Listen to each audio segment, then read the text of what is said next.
Assalamualaikum warahmatullahi wabarakatuh. Selamat pagi semuanya. Bagaimana kabarnya hari ini? Semoga sehat-sehat semua ya. Nah, hari ini Ibu akan melanjutkan KD yang berikutnya, yaitu KD 3.3 tentang segmentasi pasar.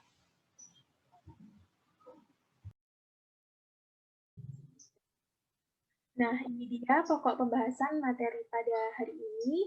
Yang pertama, nantinya diharapkan dapat menjelaskan pengertian dari segmentasi pasar. Yang kedua, dapat menjelaskan syarat dari segmentasi pasar. Yang ketiga, dapat menjelaskan tujuan dari segmentasi pasar. Dan yang keempat, dapat menjelaskan tingkatan dari segmentasi pasar. Oke, langsung saja yang pertama kita akan bahas pengertian dari segmentasi pasar.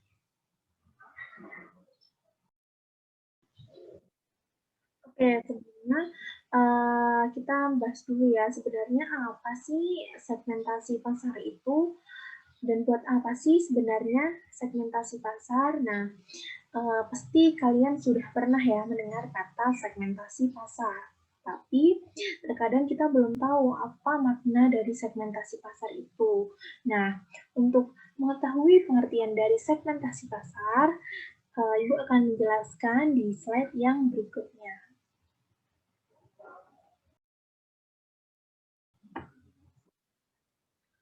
Nah, ini dia ada pengertian segmentasi pasar menurut beberapa ahli. Yang pertama, menurut Basu Swasta tahun 2002. Nah, jadi menurut Basu ini, segmentasi pasar merupakan kegiatan membagi-bagi pasar yang bersifat heterogen dari suatu produk ke dalam satuan-satuan pasar atau segmen pasar yang bersifat homogen. Nah, selanjutnya menurut Ngadiman, segmentasi pasar itu merupakan pembagian suatu pasar yang heterogen ke dalam satuan-satuan pembeli yang homogen, di mana kepada setiap satuan pembeli yang homogen tersebut dijadikan sasaran pasar yang dicapai dengan marketing mix tersendiri. Seperti itu.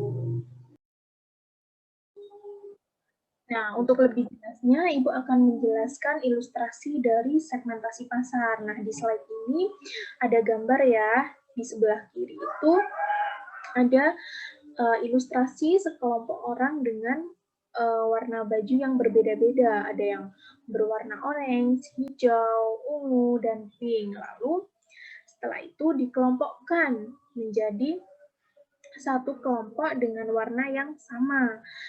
Kelompok warna orange, warna hijau, warna ungu, dan warna pink. Nah, dari gambar itu kita dapat menyimpulkan bahwa segmentasi pasar itu adalah kegiatan membagi pasar yang berbeda-beda atau heterogen menjadi kelompok-kelompok pasar yang sama atau homogen, sehingga menghasilkan segmen pasar yang terdiri dari kelompok konsumen yang memiliki kesamaan dan dalam kebutuhan dan keinginan, seperti itu.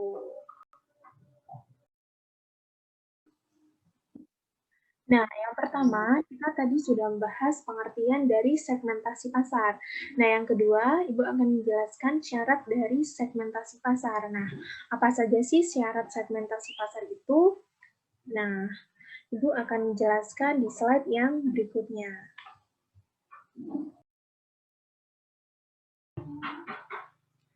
Nah, ini dia syarat dari segmentasi pasar menurut Kotler. Yang pertama itu measurable atau terukur. Artinya bahwa pengelompokan pasar itu harus diukur, baik dalam ukuran, luasnya, dan daya beli konsumen di segmen pasar. Lalu yang kedua substansial atau cukup luas. Nah, artinya bahwa pengelompokan pasar itu harus cukup luas atau besar untuk dapat menguntungkan ketika dilayani oleh perusahaan. Lalu yang ketiga, aksesibel atau dapat diakses. Artinya bahwa segmentasi pasar itu harus bisa dilaksanakan. Nah, dan strategi pemasaran yang sudah dibuat oleh perusahaan itu dapat dilakukan dan nantinya dapat melayani segmen pasar dengan baik. Lalu yang keempat adalah differentiable atau dapat dibedakan. Nah, artinya bahwa segmentasi pasar itu yang dikelompokkan harus dapat dibedakan secara jelas. Lalu yang kelima, actionable atau dapat dilayani. Artinya bahwa segmentasi pasar harus dapat dilayani atau dijangkau oleh sumber daya yang dimiliki oleh perusahaan.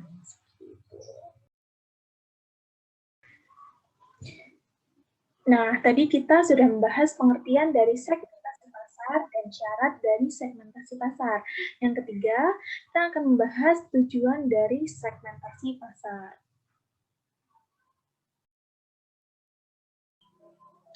Nah, ini dia 3 tujuan dari segmentasi pasar. Yang pertama itu lebih mudah membedakan pasar. Nah, kita ketahui bersama bahwa perusahaan memproduksi suatu barang itu tujuannya untuk memenuhi kebutuhan dan keinginan konsumen. Dan produk yang diterima oleh konsumen itu harus sesuai dengan selera konsumen tersebut. Nah, padahal selera konsumen itu kan sering berubah-ubah dan selalu berkembang, sehingga perusahaan akan kesulitan untuk terus-menerus mengikuti perubahan selera konsumen tersebut. Oleh karena itu, perusahaan harus mencari sekelompok konsumen yang sifatnya homogen atau sama, sehingga lebih mudah untuk memahami selera konsumen. Nah, dengan demikian, pasar lebih mudah untuk dibedakan dengan kelompok pasar yang lain. Lalu yang kedua, pelayanan kepada konsumen menjadi lebih baik. Nah, kita ketahui bersama juga bahwa dalam memenuhi kebutuhannya, konsumen itu menginginkan 4 hal penting. Nah, apa saja 4 hal penting itu? Yang pertama itu kualitas barang yang bagus, harga yang terjangkau, pelayanan yang baik, dan memuaskan, serta ketepatan waktu. Nah, dari keempat hal penting tersebut, yang paling diinginkan oleh konsumen itu adalah mendapatkan pelayanan yang baik dan memuaskan.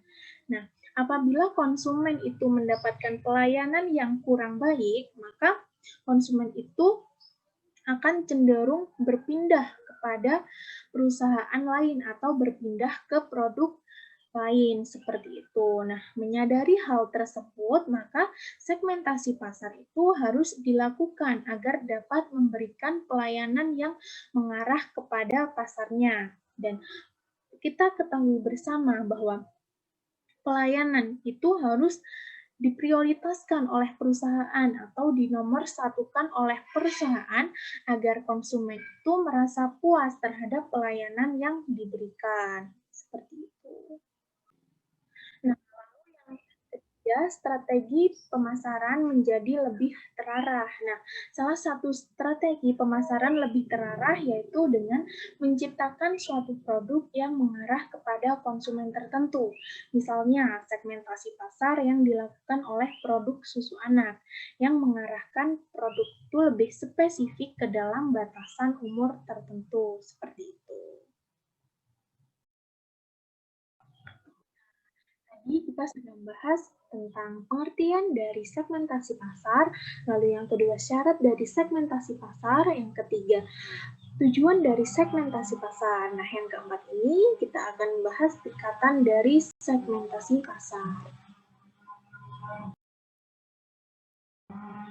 Nah, ini dia tingkatan dari segmentasi pasar. Yang pertama itu ada pemasaran massal, lalu pemasaran berbagai produk, dan pemasaran terarah.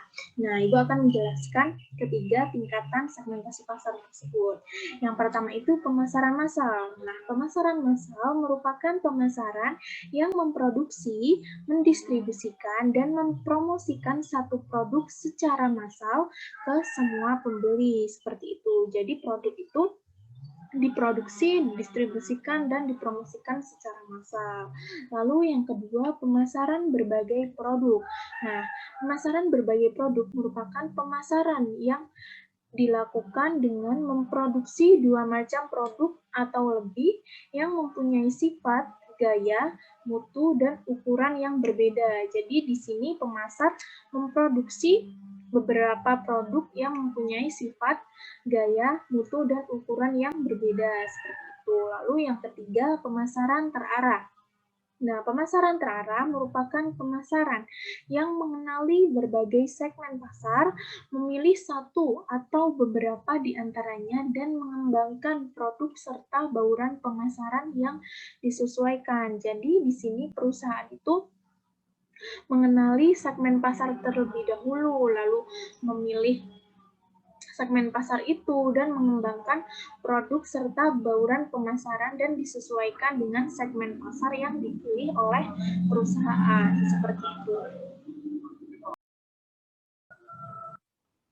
Nah, ini ada kata-kata bijak dari Maria Teguh yang mengatakan bahwa orang-orang yang berhenti belajar akan menjadi pemilik masa lalu, dan orang-orang yang masih terus belajar akan menjadi pemilik masa depan. Nah, dari kata-kata bijak ini, Ibu harap kalian memiliki semangat yang tinggi untuk terus belajar agar kalian nantinya bisa mewujudkan masa depan kalian dan mewujudkan mimpi kalian, meskipun kita belajarnya melalui online seperti ini.